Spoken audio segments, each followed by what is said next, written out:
Well, welcome everybody. Today is Tuesday, July the 21st, 2020. We are gathered here with some fellow passionate educators interested in media literacy and specifically the topic of conspiracies and culture wars. We have about 55 minutes to spend together, and we want to encourage everybody to visit the Pathright that we are using for this particular institute this summer.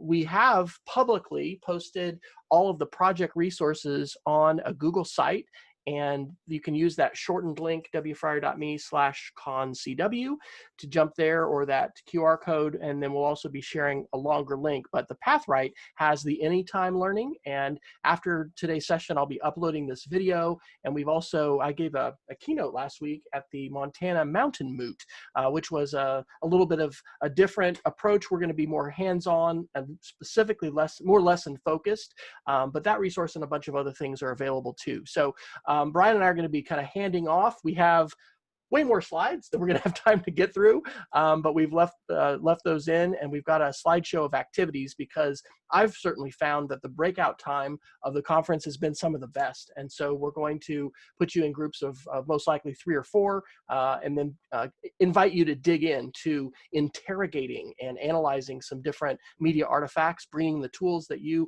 already are using and are aware of, and maybe some more that we're suggesting. So today's format, we're going to spend about 15 minutes talking about really an orientation to our very polluted media landscape, and talk about some skills and some resources to identify what we'll call disinformation, misinformation, and malinformation. We'll be avoiding the term fake news because really that's a political phrase now that is used to, in most cases, try to discredit the idea of journalism overall and then truth writ large.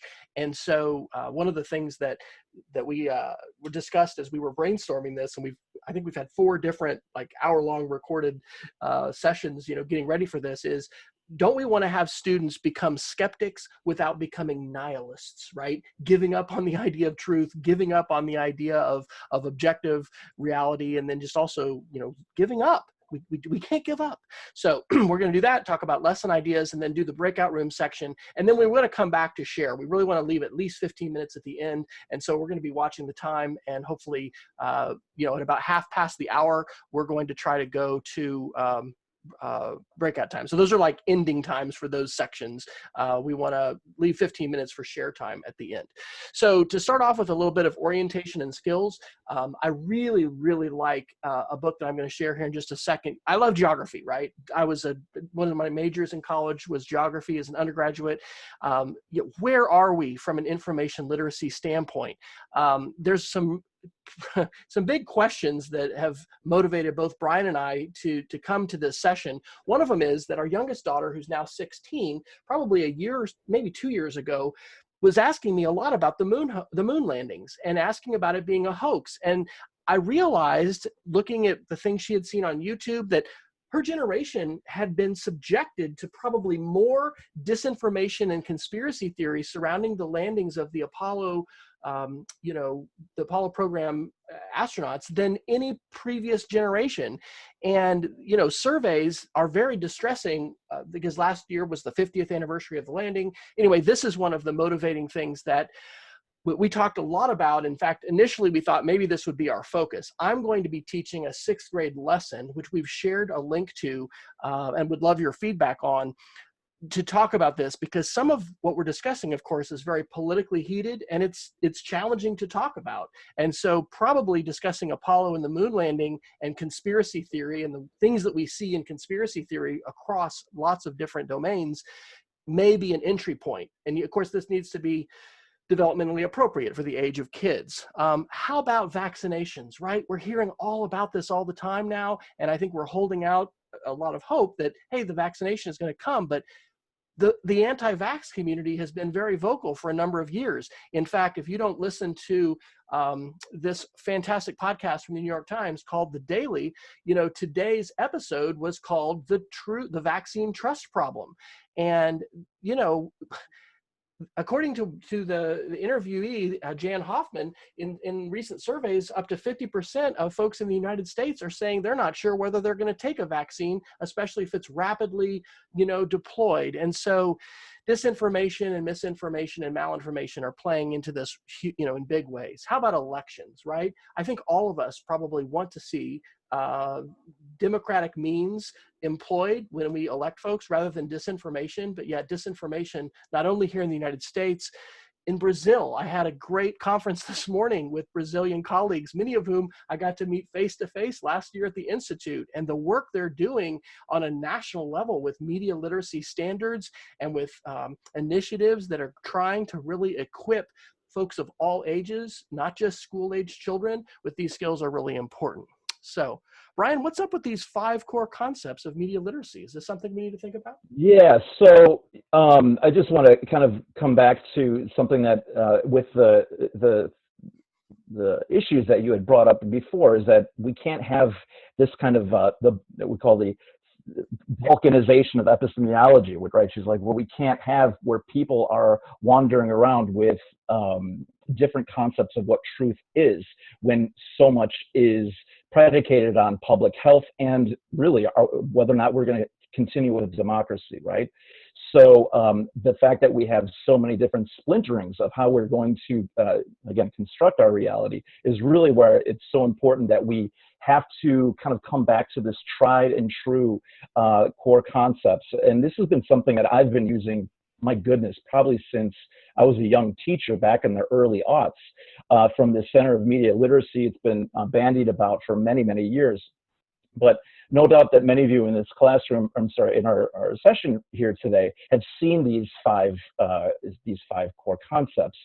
And but the one that I want to really focus in on is number 5, is that most media messages are organized to gain profit and/or power, because that's really going to be the wind in the sails of what is the exigence of so much of why we see what we see. The other things about looking at techniques and all that stuff, that will come later, but really kind of understanding what is it that's pushing this stuff along is really important for us to begin to kind of find those proper frames that Wes was talking about, what's appropriate and what's not appropriate, given where we want to engage this with our students. I mean, sorry, with my my kind of red circle right there. But so what I like about this is that the flip side of that is like, so why is this message being sent, right? It's profit and/or power. So if you can go to the next slide, Wes. I thought this was a really great point here, is that, it's not just the person who's sending the message, which we would say if it's the politician or if it's the corporation. We also have this other element, is what is the actual medium that is holding on to the way in which we experience this, and how that is in many ways incentivized improperly to in many ways make this worse. And this was something that I just serendipitously kind of fell into last night. I was flipping through On Demand, and Professor Scott Galloway has been a very sharp critic of all things Facebook and Twitter.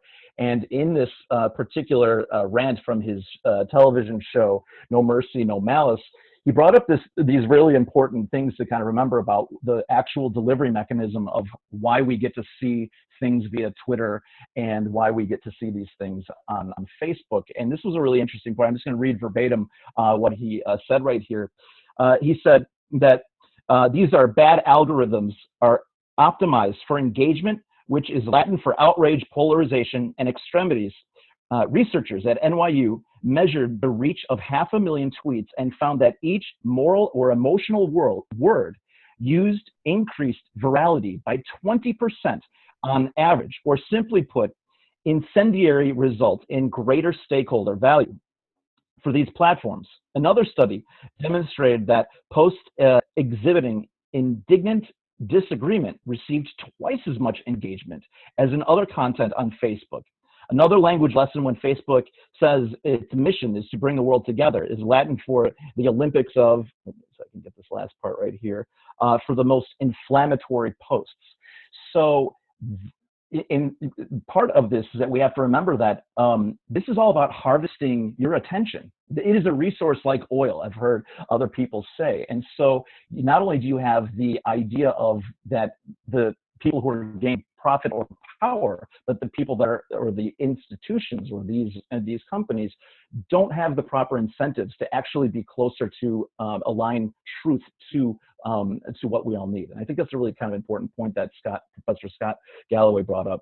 So, Wes, if you can go to the next slide here. I actually threw this in.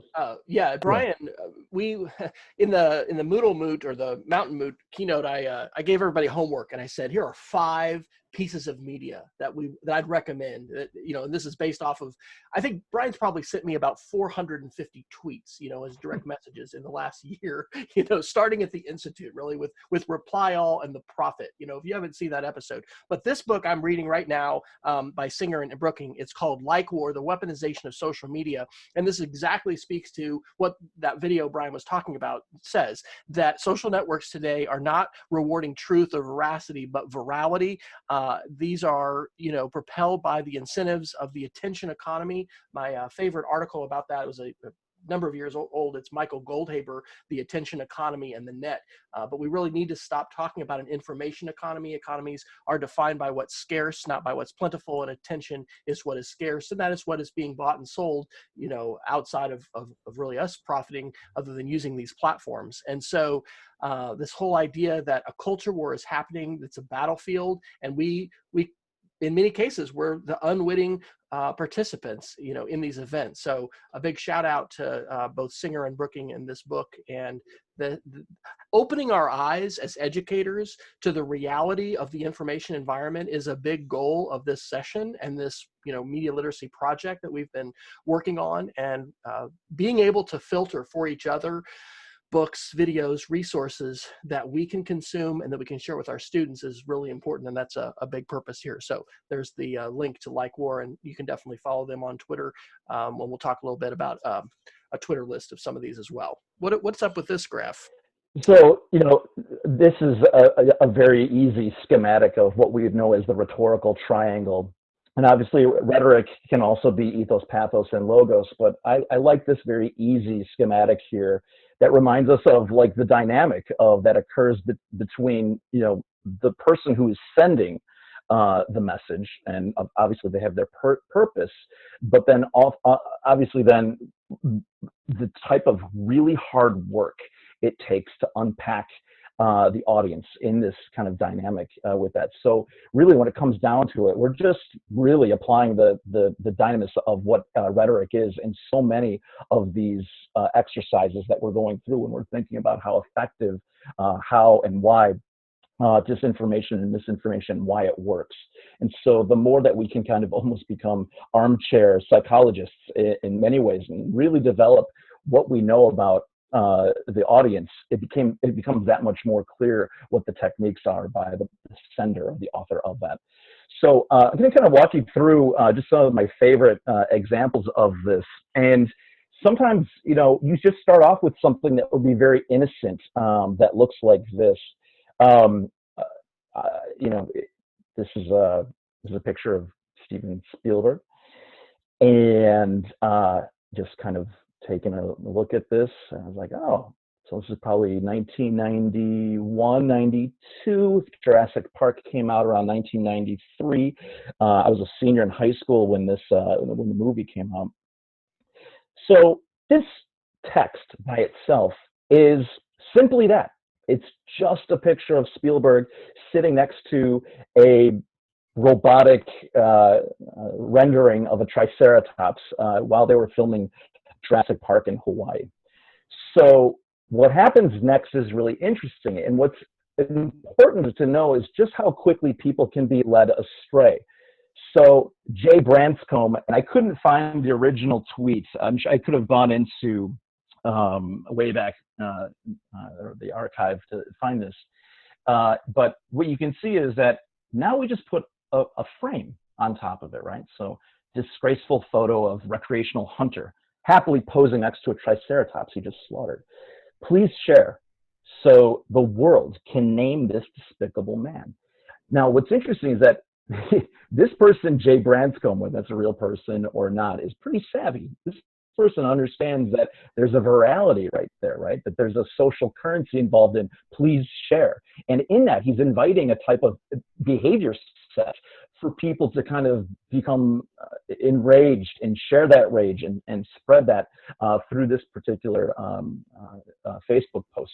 So Wes, you can go to the next slide right here.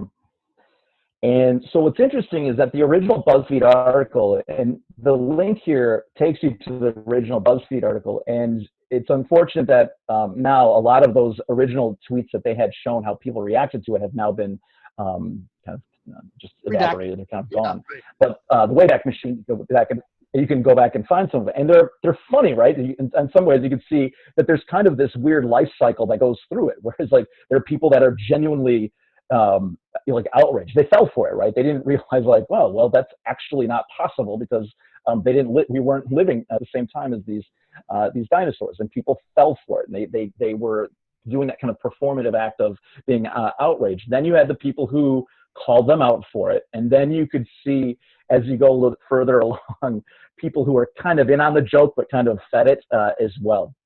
And so, yeah, right, exactly. Shame on their teachers. And you can see that, this is Vincent. I don't care who he is. He should not have shot that animal.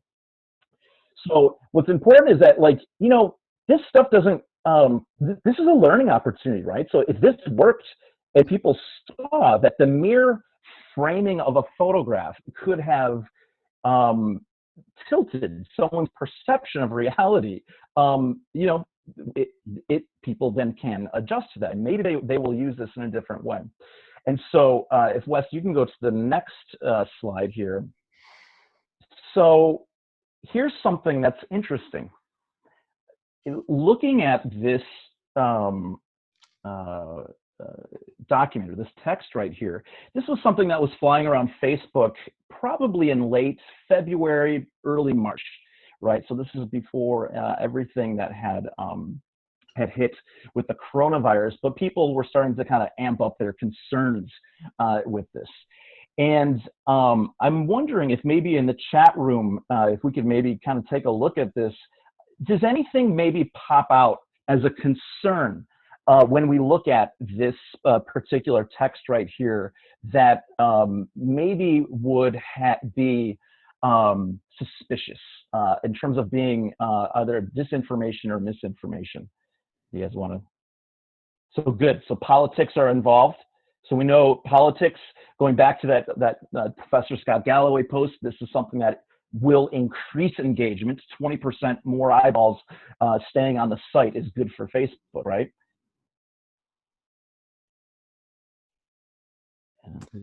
See here, so facts but note, very good, Liz, is that we have facts but no citation of sources. This comes in 99%. Yeah, right. So, and that's something that's kind of an enduring thing, that the idea that there's been a diminishing of that as well. Who's hyped the Black Flag? Yeah, for sure. So I wanted to think about something else that's hidden in plain sight with this. How can you, and maybe someone had mentioned this, the no citations part about this. Wes, if you can go to the next slide right here. I just kind of made some kind of red marks right here. I want to start with the first part right here, which is posted outside a doctor's office. Whose doctor's? Which doctor is this? I mean, why wouldn't we start with that very simple question, which is, if this is a doctor that feels so incredibly passionate about this being important, yeah, which doctor for sure, is that they should own up to it, right? So that already is a cause for alarm, that this should be Dr. So-and-so, their practices in Kansas City, and this is where you go. But there's no breadcrumb that leads back to verification of what that may be. And the other thing too is the use of the other part too is this is a dry erase board. Like, anyone can write on this. If you have a dry erase board, if you have a chalkboard, or you have any type of text, this could be something that is easily created.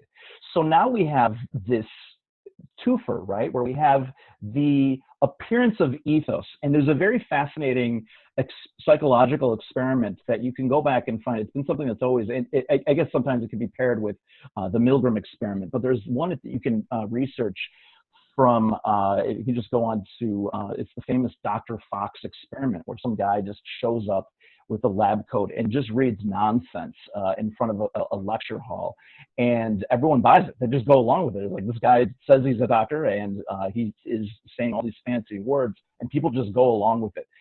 And it is, and so that alone provides its own type of really powerful ethos with this. Not to mention, it's funny, when I went through this with my students, I said, well, what do you make about these dates that they have right there? A student said, well, why couldn't it just be that there are diseases every time that the Olympics show up as well? I'm like, there you go. That also is a pattern that you would see here. So I'll do a shout out to Neil Postman and Technopoly too. Postman talks about how we appeal to authority, to science, and this is blind appeal to that, right? Doctor's office. For sure. And it's not as if, especially if we look at that second hashtag on the right, the cure rate 99.7 for those under the effects of the corona is leveling off, or that the contagion factor, like, there may be some parts of that are true, but we've learned so much more about the coronavirus since February that those things are,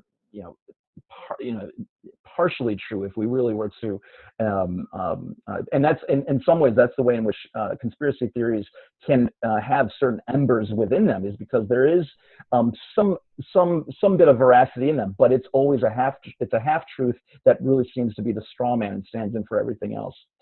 Okay, so next slide, Wes.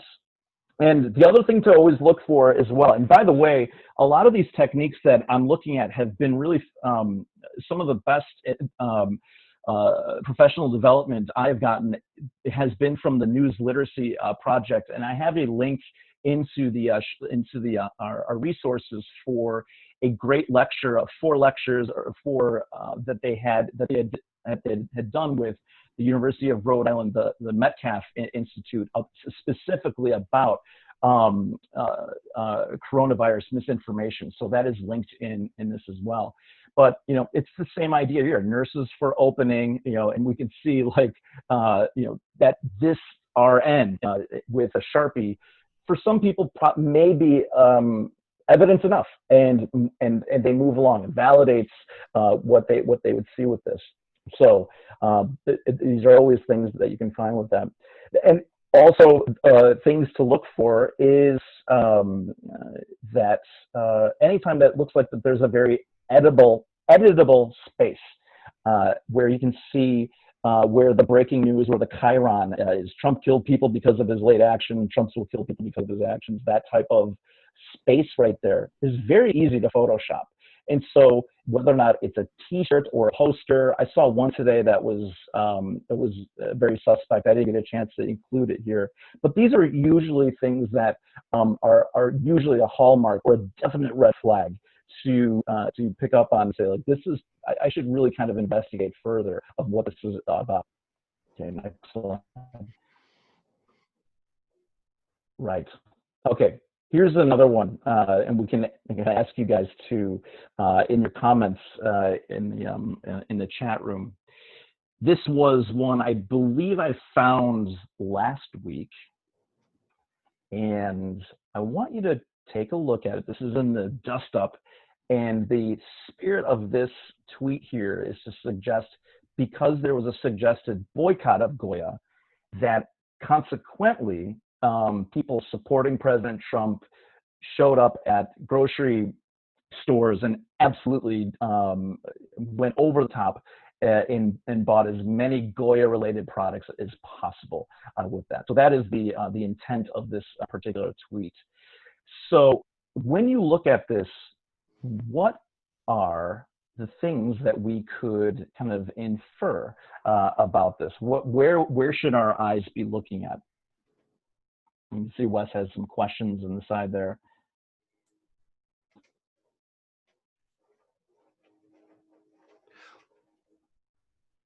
One of the things that we are trying to include, and sometimes these obviously get taken down or deleted or whatever, but if you can have the actual live link, Mike Caulfield talks about hovering, and being able to check out that source and, seeing what's in the bio and how many followers, is it a brand new account? There's a lot of things like that you can try to do first before looking at the content.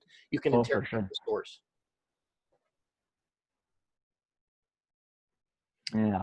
I think you pointed out that this was a July post and they look like they're probably dressed. Oh, right. So this was from last week. We would probably start thinking about where are we here? Does this look like, can anyone kind of figure out what this could have been a very early lockdown when panic was like, yeah, right. So Joanne, what's the evidence of that? Well, as I'm looking, it looks like this woman is wearing a coat. Yeah. It's depending on where it is. Obviously, in July, I'm not going to my grocery store wearing a coat. And I just remember, shopping in Target in late March, early April, when many of the shelves were empty because people were still in their panic buying mode. So this could be one of those photos. You got it. So that's a really good kind of forensic clue that we look here, which is like, wait, if this is July and she's wearing a coat, where in the world in the United States could it have been so cold to necessitate that? So that's already a flag that should be important there. Kim, you wrote a few years ago there were pictures supposedly of Baton Rouge riots in July. You got it, right? So I've seen that one before. So sometimes just the sartorial choices of the people in the picture will kind of implode its veracity. The other part too, which is, can anyone recognize what store this is specifically? You said you've been in a Target, but can anyone kind of see anything that would indicate which grocery store this is? It looks like Trader Joe's, maybe. Yeah, Donna, you got it. That's Trader Joe's. So the next question is, are Goya products available at Trader Joe's? So that would be the next thing, right? So Trader Joe's does their Aldi brand food. So that would be a nugget of information that would be probably not so obvious to our students, but like for our purposes here, that would be the next kind of part that would kind of diminish this as well. So now the next part, which is, there's a really cool resource. Sometimes you can do reverse image searches with Google. I didn't go through to kind of show that, but this is a pretty easy way to do it. I just did a save image. I uploaded it to TinEye, and you can do a reverse image search. And sure enough, that this was found on March 13th, and it was from Reuters. And there's some other, the photo was used in a couple other articles as well. And so there are these types of kind of, if you stop, and Wes is going to go into this a little bit later about the Sift message. The Sift method to kind of go through this. But this is a type of modeling of the type of questions and kind of just press pause, not react, and then kind of really look at what are the clues involved here that are going to really kind of really diminish and kind of unravel what we're looking at here. Awesome.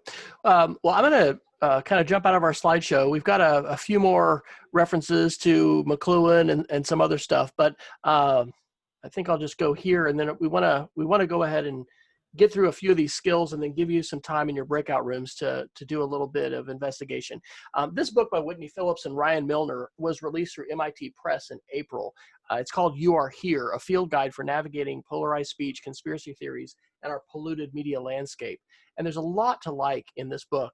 It is free. It's on this PubPub platform, which I actually learned about, which is pretty cool.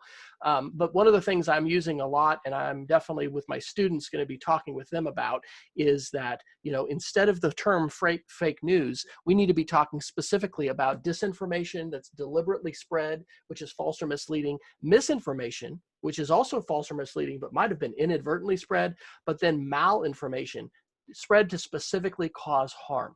And that kind of differentiation between the types of pollution that we find in the information landscape, I think, is really helpful.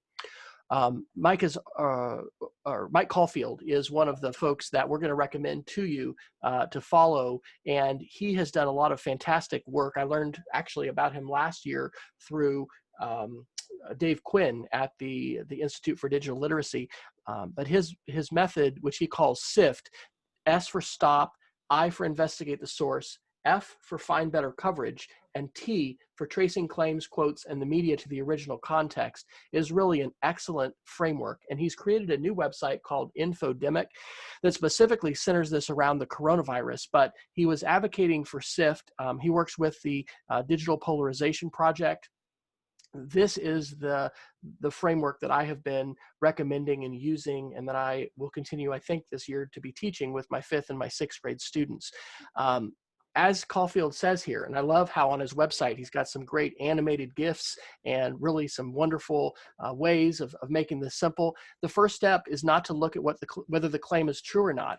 It's to examine the source and to interrogate the source. In fact, I really like that idea of an interrogation, because I think we need to be assertive and almost aggressive, not with people, but with sources, because we simply cannot take things at face value. And the first thing we need to do is to take a look at the source. So I think actually in the interest of time, it is raining here and my dog is whining to get out. So I may have to step away from my computer to let my dog out of the room. I love Caulfield's encouragement to just add Wikipedia. Last week at the Mountain Moot, one of the elementary teachers, commented via Twitter. She remembers that for a long time, we've told kids never use Wikipedia. Now she can see where maybe we need to do it first when we have a source we don't recognize, because any source that is either a legitimate news source or it's purporting to be one is going to have a page on Wikipedia. You can look on the talk page and you can see if there's debate about what, is this a left-leaning, right-leaning, what kind of source is it, who owns it? There's all this discussion, and Wikipedia is a fantastic place to dive into the sources. So there are several different, folks that we're going to encourage you to follow in addition to Mike Caulfield. We've already talked about the News Literacy Project, which is fantastic. Also First Draft News. And then I maintain a Twitter list of just media literacy, gurus, which I think Joyce Valenza is actually #1 on that list, in all seriousness. So anyway, it's just a way of filtering the web, and it's a way that we can, identify. I've identified these folks as trusted sources, and so I'm commending them to you through that. So yeah, news literacy is fantastic. Well, Wes, if I could just interrupt for a second here, is that of the best newsletters that you can get from this is the Sift from the News Literacy Project. And so you can go into the link, I believe I put on the resource page as well. They're on vacation for the summer, but they'll be back when the school year starts again. But their newsletter, the Sift, Peter Adams does an incredible job really chasing down what has happened this week, gives a lot of tips and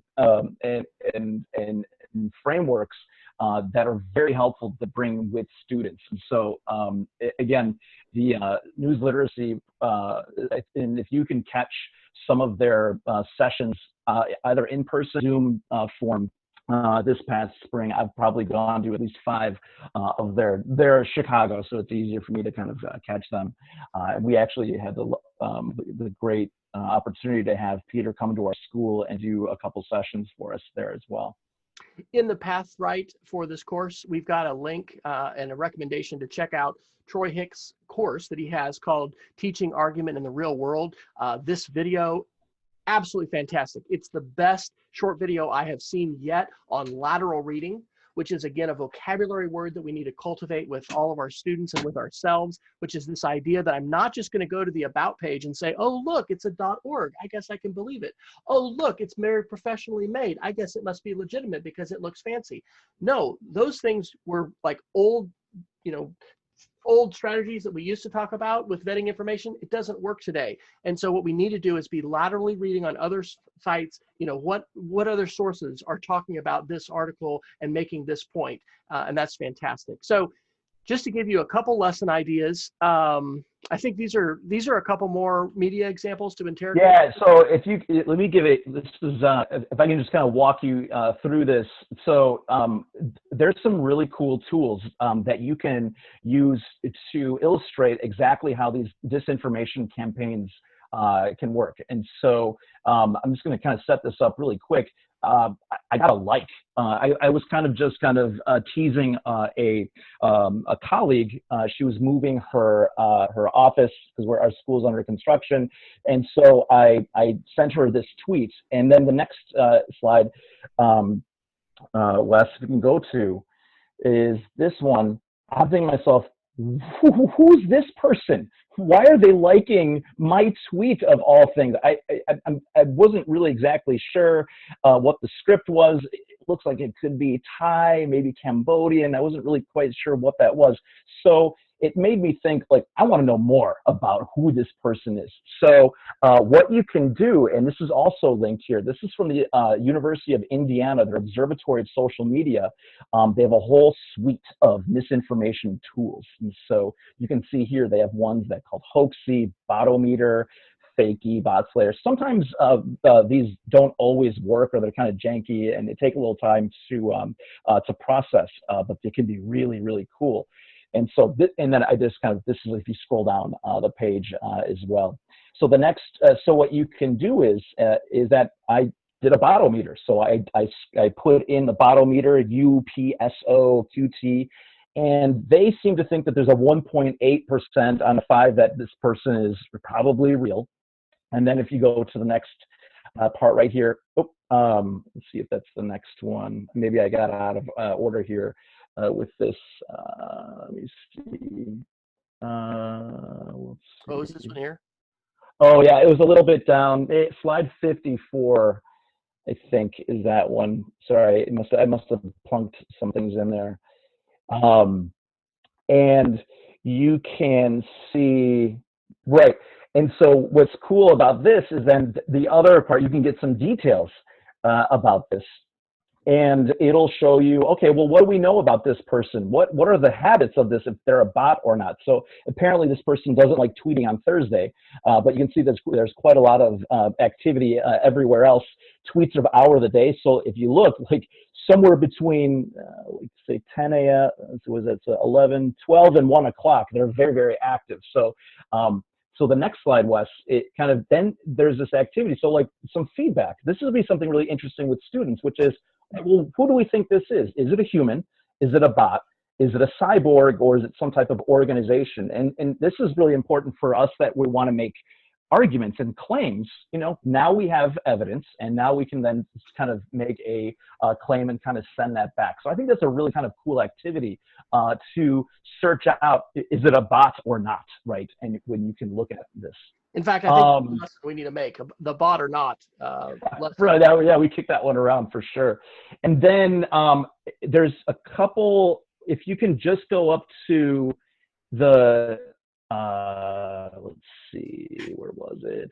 It got skipped around. Sorry about that. But you can go right where it says the Hamilton 2.0. It's slide 50. Yep. Perfect. Yeah, right there. So this is the Alliance of Securing Democracy. And what's really interesting about what they do here is that they actually have a type of kind of program that is able to kind of scrub the type of malinformation or disinformation that's coming into the West, either the EU or the United States. And if you can skip to the next slide, Wes, this is where you can then kind of figure out, all right, well, what's going on like right now? And you can see, you can filter by, is it coming from the Russians? Is it coming from China? Or is it coming from Iran? Those are the three big groups that are probably operating with malinformation and disinformation. And so you can see there's different filters that you can use. Go to the next slide, Wes. then you can see, all right, well, what are the accounts and what are the retweets? So there's a lot of data here that you can kind of process and work with. But then the next slide will kind of show you, all right, well, what are the hashtags that they're pushing right now? So you can see China, COVID-19. These are the ones that are the most suspicious, that are pushing disinformation and malinformation.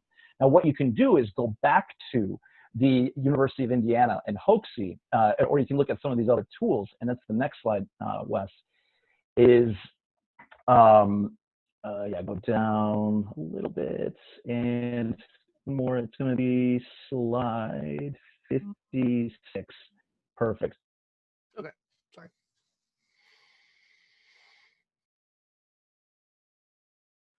Connecting the dots?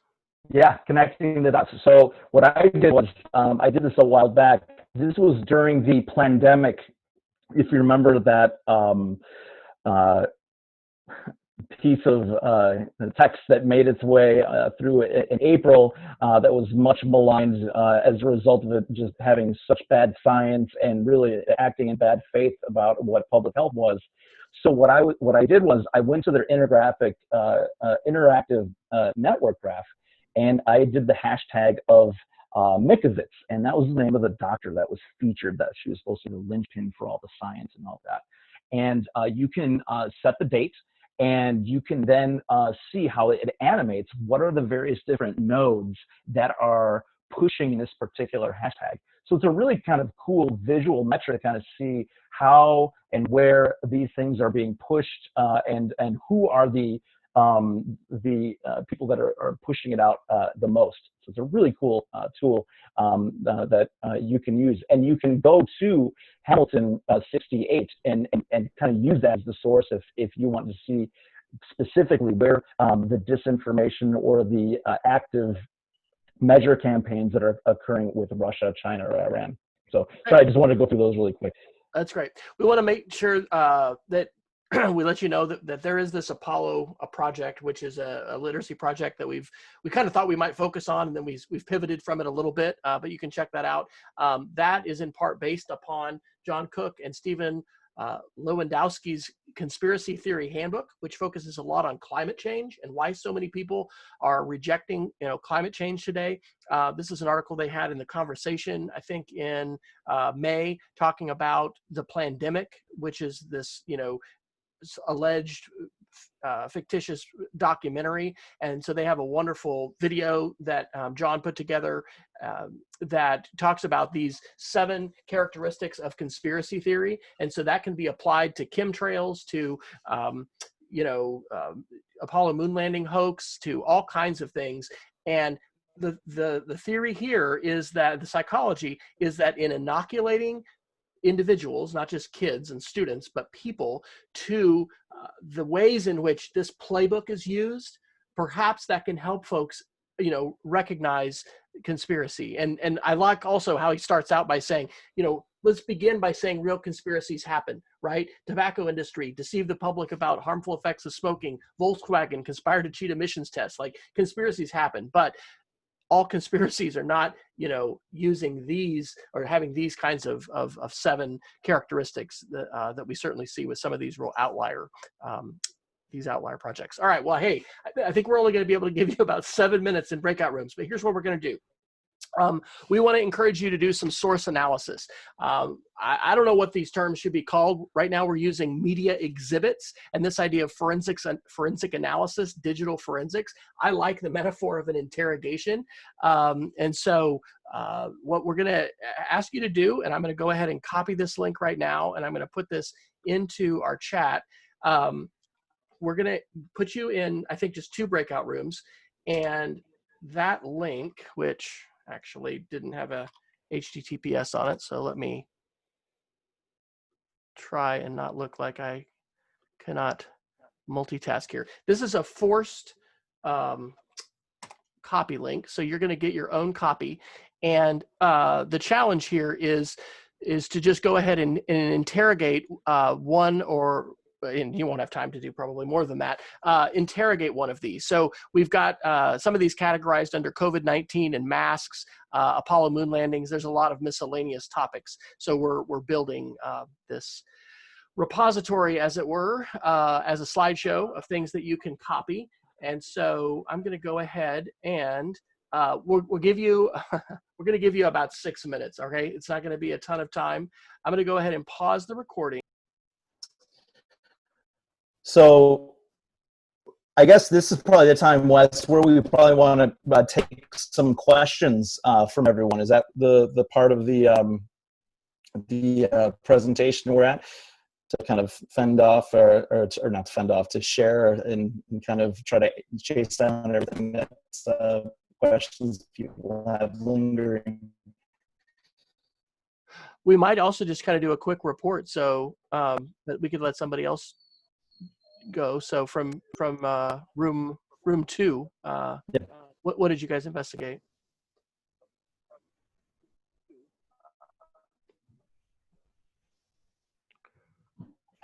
We spent time looking at that Scott Adams tweet, and in fact, we were kind of just in the middle of the conversation when we came back to the main room, where it's perplexing in that he was a verified user by Twitter. So in trying to determine, you know, what was is there some kind of gag or, you know, something that he's trying to do, or did somebody, you know, hack his account, or it's a little hard to determine.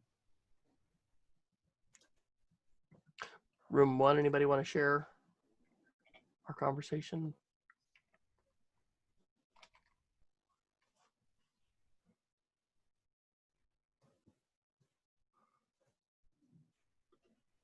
I may be way off base because I was like so deep into thinking about this, but I think one of the things, we were looking at the face mask hysteria, and one of the things that's the most perplexing is if you kind of go back to the source, the original story on GMA was taped back in February. So that was some of our thought process back in February, was we didn't know where the masks were.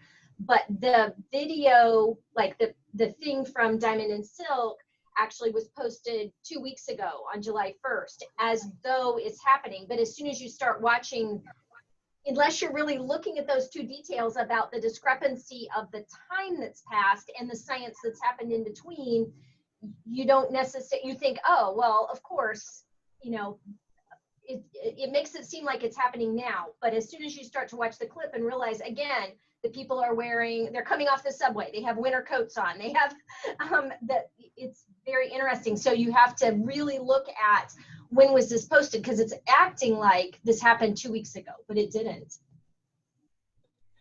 Yeah, and that's what's so precious about that, because you know, Good Morning America has the standard-based backing of ABC News. And so that immediately gives it a type of ethos that is one that we would respect. And so, I mean, whoever handles Diamond and Silk's Facebook account, was that done accidentally, or is this done as in a way to carry water for those who are mask averse at this point in the pandemic, right? And I think that's what's so problematic, is that you know, intentionality is very hard to kind of sort out from the person that would have used a misinformation there, because there's just enough plausible deniability for them to say, like, oh, I didn't know. But I mean, February 27th, come on, you're right. Well, that's part of the playbook for some with disinformation as well, like with conspiracy, is to try to move from social media onto mainstream media, trying to get the hashtags, you know, to trend, using techniques where, you know, algorithms have been employed to be able to you know, push an agenda, make things become part of the headlines. Is my voice distorted for you guys, or am I okay? Oh, you're okay. All right. Well, sadly, we have come to the end of our hour. I want to thank you for coming and also invite you to be a part of this thinking and this project, right? Because we really need to grapple with, why do conspiracy theories have so much traction? It has so many different impacts for us personally and also for our society. As we've mentioned, the stakes here in terms of governance are really high, and citizenship, there's just so many different issues. So from what we call these things to what do we need? I mean, I think Brian and I were just talking, the context of these can be very puzzling. So it might be that we need to provide a little more context and explanation for some of these exhibits for the teacher. But the idea of having some slides that you can copy and use, and then having students bring the tools that they have to interrogate the media and to think about, how am I going to decide whether or not I want to pay attention to this, whether I want to share it, whether I want to block it. All of those things are really important. So, Brian, Can I want to answer Tony's question in the chat room really quick. Tony, there was a absolutely brilliant, and I'll try to, you could search it really quick, but I'll also include it in our notes from the presentation. There's an excellent podcast called Your Undivided Attention. And it's with Tristan Harris, and I'm drawing a blank of who his co-host is. And I think their episode a week or two ago was specifically about this topic that you just mentioned in the comments there. And what's really fascinating is a lot of the tricks that are used by cult leaders in terms of what you mentioned there, like, hey, I know you saw what happened there, but trust us, it's all part of the plan, and how they kind of give enough leash but are able to kind of paper around a new sense of reality. That episode, it's very easy. It was an episode a week or two ago. Yeah, there it is. The World According to Q. This was a brilliant conversation with this QAnon researcher. All right. Well, at the risk of holding you all away from happy hour and from other things, you can definitely reach us on Twitter. That's a great way to find us. This is going to be a project which will, I hope, continue. I mean, I really think media literacy is where I want to center a lot of my professional energies in the coming years. And we'll have to see where this goes. Like I said, with a collaboration this morning with the Brazilian contingent, these are international issues. They're not just issues that are limited to the United States. We've got stuff to figure out. There's a lot of smart people working for tech companies trying to figure stuff out. They haven't been able to figure it out. We're working on it. The questions of whether to what degree does regulation play a role? To what degree does education play a role? There's a lot of things we can debate, but I think we can all agree that educating folks more and equipping people with better skills to be able to interrogate media, to be able to, determine validity and veracity, and probably to leave behind some of the old things that we used to tell people about, hey, it's a .org site, that must be a legitimate nonprofit. There's things that we just don't want to be saying anymore, and there are new skill sets and new tools that we want to use. So thank you all so much for coming. I'm going to go ahead and stop the recording, and we'll hang out here a little bit more to answer some questions, but I think we probably ought to officially let everybody go. So thanks, everyone.